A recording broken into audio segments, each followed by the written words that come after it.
Britain రాజు king Charles America పర్యటనలో ఉన్నారు. America అధ్యక్షుడు డొనాల్డ్ ట్రంప్ కింగ్ దంపతులకు ఒక విందు ఏర్పాటు చేశారు. ఆ తర్వాత న్యూయార్క్ పర్యటనకు వెళ్ళారు కింగ్ చార్లెస్ 3. న్యూయార్క్లో 9/11 స్మారక చిహ్నాన్ని ఆయన సందర్శించే కంటే ముందు రాజును కలవడం కోసం వెళ్తూ న్యూయార్క్ మేయర్ మమ్దాని బహిరంగంగానే సంచలనమైన వ్యాఖ్యలు చేశారు. నేను బ్రిటన్ రాజుతోటి కోహినూరు వజ్రాన్ని భారత్కి తిరిగి ఇచ్చేయమని చెప్పి గౌరవపూర్వకంగానే అడుగుతాను అని మమ్దాని బహిరంగంగానే వ్యాఖ్యలు చేశారు. మమ్దానికి యాక్చువల్గా అమెరికాలో మంచి పేరే ఉంది. న్యూయార్క్ మేరకు కేవలం 32 సంవత్సరాల వయసులోనే న్యూయార్క్ మేయర్గా ఆయన పోటీ చేసినప్పుడు చాలా పెద్ద సంచలనంగా నిలిచారు. భారతీయ మూలాలు ఉన్న పూర్తిగా ట్రంప్ బద్ద వ్యతిరేకగా పేరుపడింది. ట్రంప్ మమ్దానిని ఓడించేకి శతవిధాల ప్రయత్నం చేశారు, కానీ ఓడించలేకపోయారు.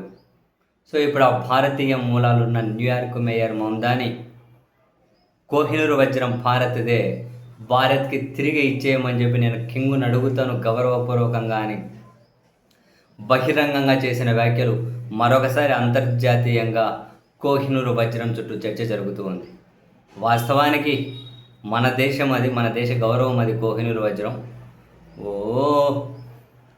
అది మొఘలుల దగ్గర నుండి, పర్షియన్ల దగ్గర నుండి, ఆఫ్ఘన్ల దగ్గర నుండి, సిక్కుల దగ్గర నుండి బ్రిటిష్ ఈస్ట్ ఇండియా కంపెనీ చేతిలోకి వచ్చింది.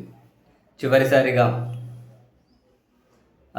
యువరాజు అయిన దులీప్ సింగ్ ఆయన దగ్గర నుంచి బలవంతంగా లాహోర్ ఒప్పందం ద్వారా అప్పుడు బ్రిటిష్ ఈస్ట్ ఇండియా కంపెనీ దాన్ని బలవంతంగా లాక్కొని లండన్కి తరలించేసింది.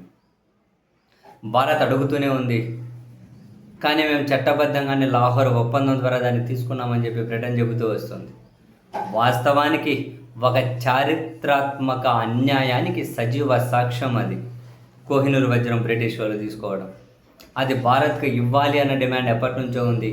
ఇప్పుడు నేరుగా న్యూయార్క్ మేయరే నేను కింగ్ చార్లెస్ని గౌరవప్రదంగానే అడుగుతాను అని చెప్పి పబ్లిక్గానే కమెంట్ చేయడం మరోసారి ఇది అంతర్జాతీయ చర్చ అవ్వడానికి కారణమైంది.